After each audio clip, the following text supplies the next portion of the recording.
자, 앞 단원에서 배웠던 게 표본 평균의 분포였죠, 그죠? 다시 한번 복습하겠습니다. 표본 평균 x바라는 것의 분포는 표본의 크기를 n으로 잡았을 때 표본 평균의 평균들은 얼마가 나오고 모평균이 나오고, 그 다음에 표본 평균의 분산은 뭐가 나오고 n분의 모분산이 나오고요. 그리고 마찬가지로 표본 평균의 표준 편차는 여기에 루트 씌운 루트 n분의 모 표준 편차가 나온다는 거. 이게 뭐라고요?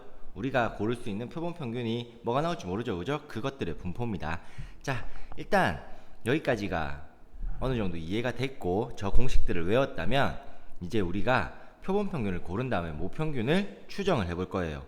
자, 우선 여기 교재에 나와 있는 쌤이 지금 긋고 있는 요만큼을 잠시 동영상을 멈추고 한번 읽어보세요. 그냥 한글 쌤이 읽어주는 건 좀 그러니까 한번 읽어보세요. 자, 그러면 이제 읽었다고 가정을 하고 이제 밑에 부분에 우리가 배울 수학적인 내용을 한번 보겠습니다. 자, 일반적으로 정규분포 모평균이 m이고 모표준 편차가 시그마인 이런 정규분포를 따르는 모집단에서 크기가 n인 표본을 이미 추출을 했어요. 그러면 표본 평균 x바가 나왔겠죠. 자, 걔가 아까 공식에 의하면 모평균이 m, 모표준 편차가 이거니까 걔를 제곱하면 모분산이고, 그거 표본 평균의 분산이고요. 그러니까 표본 평균 자체가 표본 평균의 평균이 m이고 표본 평균의 분산이 m분의 시그마 제곱인 요런 분포를 따른다고요. 뭐가? x바가 표본 평균이 여기에 동그라미 이거의 확률 분포인 거예요. 자, 그러면 우리가 이 정규분포도 표준화를 시킬 수 있겠죠. 표준화를 시킬 때는 원래 z가 뭐였습니까? z가 엄청 중요한 식이랬죠. z는 시그마분의 x 빼기 m. 자, 여기서 시그마는 그 정규분포의 표준편차, 여기 x는 확률 변수, 여기 m은 그 정규분포의 평균이죠. 그걸 이제 그대로 대입을 합니다. z는 표준편차는 루트 m분의 시그마 분의 확률 변수가 x가 아니고 여기서는 x바 표본 평균이죠, 그죠? x바 빼기 m 되겠습니까? 자, 이런 식으로 우리가 표준화를 시켜서 z를 만들 수 있겠죠. 되겠어요?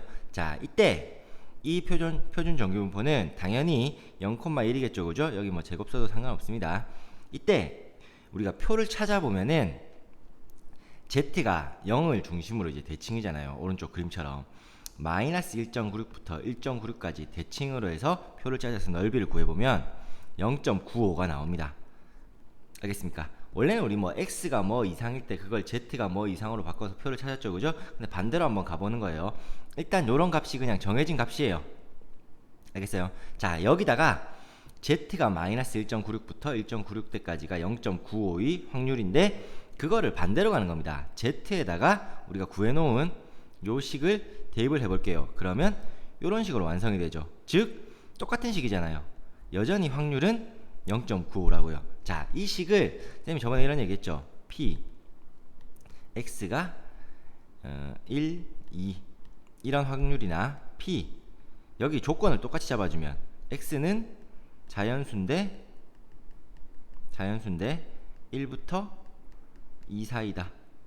뭐 이런 식으로 조건을 두 개 달아주나 어차피 똑같은 말이잖아. 이렇게 괄호 안에 확률을 구하는 거니까 괄호 안에 조건이 똑같으면 같은 확률이죠, 그죠? 그래서 요 부등식을 변형을 좀 합니다. 이제 루트 n분의 시그마가 음수일 리는 없으니까 다 곱해주고 그 다음에 m을 주인공으로 바꾸면 이런 식으로 식이 바뀝니다. 한번 실제로 바꿔보세요. 자, 그러면 똑같은 식이니까 여전히 확률이 0.95란 뜻이에요. 자, 이 식을 한번 쪼개볼게요. 이 식을 한번 분석해볼게요. 무슨 말이냐면 우리가 예를 들어서 n이 100이라고 칩시다. 100명을 조사를 했어요. 그래서 키를 조사를 할게요. 키를 조사를 하는데 100명을 조사를 해서 표본 평균이 175가 나왔대. 모평균은 얼마인지 몰라. 근데 100명만 조사해서 선생님이 조사한 표본 평균이 175래. 그러면 여기다 시계 한번 넣어볼게요. 시계 넣어보면 P 확률 175 내가 조사한 표본 평균을 x바에 넣어야겠죠, 그죠? 빼기 1.96 곱하기 루트 100이니까 10분의 자, 시그마가 필요하죠. 그래서 수학 문제에서는 시그마를 줍니다. 모표준 편차를. 예를 들어서 얘가 10이라고 합시다. 그러면 대입을 해요. 대입을 하면 이렇게 되고 m 같거나 작다. m은 뭐보다? 또 표본 평균 자리에 175를 넣고 플러스 여기랑 숫자가 똑같죠, 그죠? 외우기가 그래서 좀 쉽습니다. 자, 이렇게 했더니 얘의 확률이 0.95래요. 이거 의미를 먼저 알면 됩니다. 자, 계산을 했더니 계산을 밑에 한번 해볼게요. 계산을 하면은 P 이 계산하면 얼마입니까? 약분하면 1이니까 1.96 빼보세요. 173.04 M 176.96 요 확률이 0.95. 자, 우리가 열심히 100명을 조사를 해서 표본 평균 175를 구했어. 그리고 표준 편차가 10이면 우리가 지금 모르고 있는 전체 집단 모집단이 너무 커서 키를 다 조사를 못한 거야. 그래서 그 모평균 M을 예상을 해보는 거예요. 예상을 해봤더니 M이 요 범위 안에 있을 확률이 0.95라는 뜻입니다. 무슨 말인지 알겠습니까? 여기까지가 이해가 조금 돼야 돼요. 물론 이거 공식만 외워도, 요 네모 공식만 외워도 모든 문제는 풀리긴 합니다. 자, 그러면 밑에 한번 더 볼게요. 자, 우리가 방금 P M을 예상한 구간이 방금 전에 이거 그대로 써오겠습니다. 173.04에서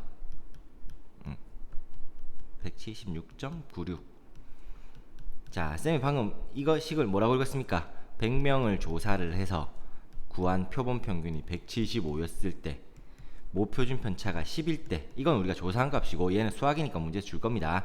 자, 공식에 넣어봤더니 이렇게 나왔죠. 모평균이 이 사이에 있을 확률이 0.95, 95%다 이런 말입니다. 자, 이때 이 0.95를 퍼센트로 바꾼 걸 우리가 신뢰도라고 불러요. 모평균이 이 구간 안에 있을 그런 확률이잖아요. 그래서 얘를 통계에서 신뢰도라고 부르고, 그 다음에 173.04부터 176.96까지 모평균이 요 사이에 있을 것 같다. 뭔가 구간을 정했죠, 그죠? 그거를 신뢰 구간이라고 부릅니다. 그러니까 아까 공식 이거였습니다. P 안에 들어간 게, 그죠? 그러니까 여기서부터 여기까지 부등호 양쪽 거를 우리가 신뢰 구간이라고 부르는 겁니다. 되겠습니까? 자, 그 다음에 저 신뢰 구간을 이렇게 닫힌 구간을 써서 나타내도 크게 상관없습니다. 그 다음에 신뢰 구간의 길이라는 게 있습니다. 173.04부터 176.96까지 요 범위를 구하는 거예요. 범위를. 그러면 큰 거에서 작은 거 빼면 되겠죠, 그죠? 그거를 신뢰 구간의 길이라고 합니다. 근데 식으로 표현해 보면 양쪽에 플러스 마이너스가 뒤에 똑같은 식이 나오니까 빼다 보면 표본 평균이 사라지겠죠. 이렇게 사라지니까 2 곱하기 이런 식으로 바뀝니다.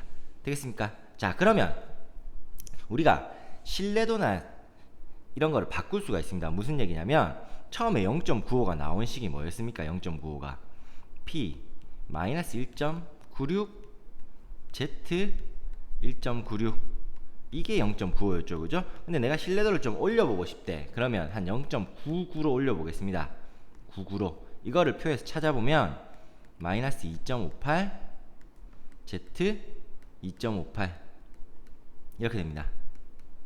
무슨 말인지 알겠습니까? 자, 그러면 원래 식이 이거였을 때 여기 보세요. 숫자 1.96 어디가 있습니까? 여기가 있죠, 그죠? 그러면 2.58로 바뀌면은 어떻게 되냐면 열심히 바꿔보면 x바 빼기 2.58 여기 숫자 1.96 부분만 2.58로 바뀌고 나머지는 루트 n분의 시그마 m 표본 평균 더하기 똑같은 숫자 이런 식으로 똑같이 바뀝니다.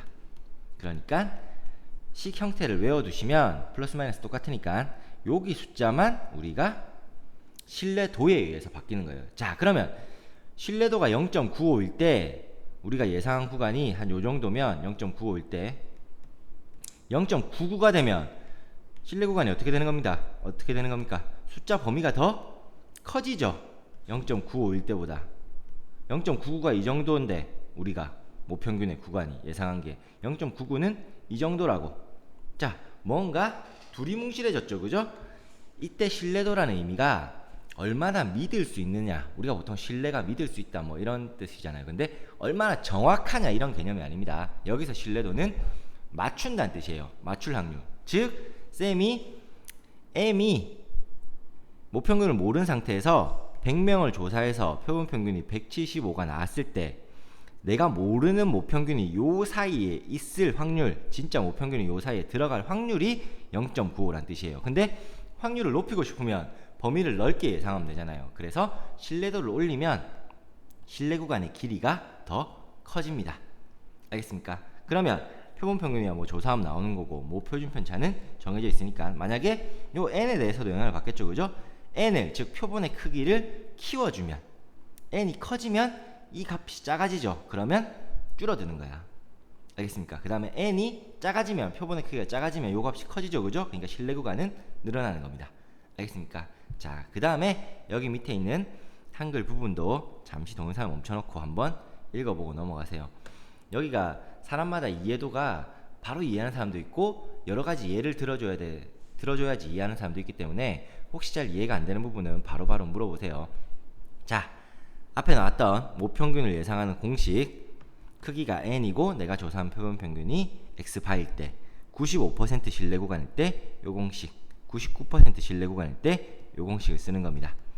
되겠습니까? 물론 문제에서 계산 간단하게 하려고 문제에서 이렇게 줬다고 할게요. 마이너스 2부터 z가 2까지 확률이, 잘 안 나와요 펜이, 미안합니다. 2까지 확률이 왜 이렇게 안 나오죠? 2까지 확률이 0.95다. 자, 이렇게 줬으면 0.95에 대한 z값이 2와 마이너스 2죠. 그러면 여기 숫자에다가 1.96이 아니고 2 넣어줘야 됩니다. 알겠습니까? 그러니까 문제에서 주는 값을 쓰긴 써야 돼요. 근데 식의 형태는 전혀 변하지 않는다는 거. 되겠어요? 자, 이거를 우리가 표본평균의 분포가, 다시 한번 복습 워낙 중요하니까, 표본평균의 분포가, 평균은 뭐 평균이고 표본평균의 평균이, 표준편차가 이거였죠, 그죠? 표본평균의 표준편차가. 자, 공식에 보면은 표본평균 구한 게 여기 양쪽에 있고 마이너스 플러스를 한 다음에 앞에 숫자는 신뢰도에 따라 달라지고 뒤에 곱해지는 게 요 표본평균의 표준편차 부분입니다. 알겠습니까? 이렇게 외워두시면 뒤에 나오는 모비율도 바로 외울 수가 있어요. 자, 근데 우리가 지금 m이 모평균이고 시그마가 모표준편차잖아. 얘를 몰라서 이렇게 예상하는 식을 공부를 하고 있다고요. 근데 모표준편차를 알려면 당연히 뭐도 알아야 돼요? 얘를 알려면 모평균도 알아야 되죠, 그죠? 그래서 원래라면 얘를 모르는 상황에서 이걸 아는 게 불가능합니다. 그래서 수학 문제에서는 크게 두 가지가 있습니다. 왜냐하면 공식에 여기 시그마가 들어가잖아요. 자, m을 예상할 때 그냥 수학 문제니까 시그마를 주는 경우가 있습니다. 수학 문제니까 현실에서는 불가능합니다. 근데 만약 현실에서 또는 어떤 수학 문제에서는 시그마를 당연히 현실에서 모르겠죠. 그럼 뭘 쓰냐면 s를 씁니다. s가 뭐였습니까? 우리가 구한 표본 안에서 표준편차인 거예요. 알겠어요? 표본 표준편차죠, 그죠? 그냥 이거를 시그마 대신 써도 값이 거의 비슷하게 나옵니다. 그러니까 수학 문제에서는 모표준편차 시그마를 주거나 표본의 표준편차 s를 주는데, 알겠어요? 둘 다 그냥 요 공식에서 같이 생각하고 여기 시그마 자리에 대입하는 겁니다. 되겠습니까? 자, 그러면 간단한 문제를 한번 풀어볼게요. 자, 어떤 회사에서 음료수 한 병을 생산하는데 칼슘 함유량의 평균이, 모평균이 m이고 모표준편차가 시그마래. 근데 16병을 임의로 골랐대. 이게 뭘 한 거다? N은 16인 표본을 고른 거예요. 자, 이때 16병을 골랐더니 칼슘 함유량을 측정했더니 표본 평균이 12.34래. 되겠습니까? 자, 16병을 골랐죠, 그죠? 표본을 골라서 표본의 평균을 낸 거예요. 이때 회사에서 생산한 음료수 한 병에 들어가는 칼슘 함유량의 모평균 m의 신뢰도 95%에 대한 신뢰 구간이 이렇게 됐대. 그리고 밑에 보니까 0.475가 나왔는데 얘 곱하기 2하면 0.95 나오죠, 그죠? 그러니까 이게 0에서부터 1.96이니까 그 숫자의 95%면 우리가 1.96을 쓰란 얘기입니다. 그러면 공식을 그대로 씁니다. 신뢰도 95%면 모평균 m은, 왜 이렇게 잘 안 나오죠? 모평균 m은, 자, 나와라. 모평균 m은 자, 여러분들은 이미 쓰고 있겠죠, 그죠? 모평균 m이란 것은 여기 m입니다. 가운데 잘 안 보이는데 이제 나오네요. 자, 공식이 표본평균 양쪽에 들어가고, 이거 깜짝이야, 표본평균 양쪽에 들어가고 마이너스 플러스 되겠죠. 그 다음에 여기 들어온 숫자는 똑같죠? 뭘 쓰라고 했어요? 신뢰도에 따른 여기 Z값 1.96을 쓰고 그 다음에 곱하기 뭐?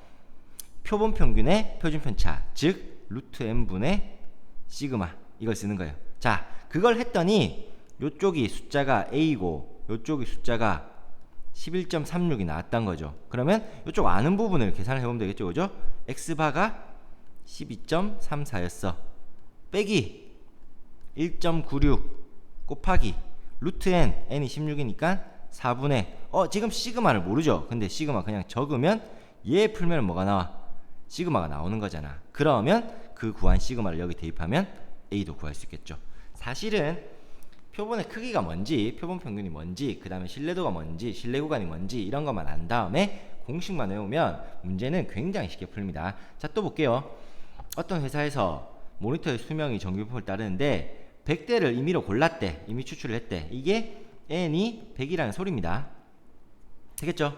100개의 표본을 골랐다는 거예요. 근데 표본 평균을 계산했더니 이게 나왔대. 아직 값은 몰라. 그 다음에 표본의 표준 편차가 500이었대. S가 500이라는 얘기죠. 그죠? 자, S 왜 줬겠습니까? 시그마 대신 쓰라는 거예요. 알겠습니까? 모 표준 편차를 줄 수도 있고 표본의 표준 편차를 줄 수도 있어요. 이런 문제에서는. 그러면 두 개 다 주는 경우는 없습니다. 수학 문제이기 때문에. 그래서 둘 중에 하나만 나오면 그거를 둘 다 시그마로 공식에 사용하라는 뜻입니다. 이때 95%로 추정한 신뢰 구간이 이렇게 될 때 C값을 구하래. 여기 95%면 Z값을 줘야 되는데 안 줬으니까 옆에 문제 걸 쓸게요. 그러니까 신뢰 구간이 X바 똑같이 적고 마이너스 플러스 적고 여기 똑같은 거 나오죠. 걔가 여기 보니까 C네요. C. 그럼 C가 여기 들어가는 건데 이 C가 뭐라고요? 1.96 곱하기 루트 n분의 루트 100분의 시그마가 없으니까 S를 그대로 쓰면 된다고요. 500 적으면 이게 그냥 C값입니다. 공식만 외우면 은근히 문제 푸는 건 굉장히 쉬워요.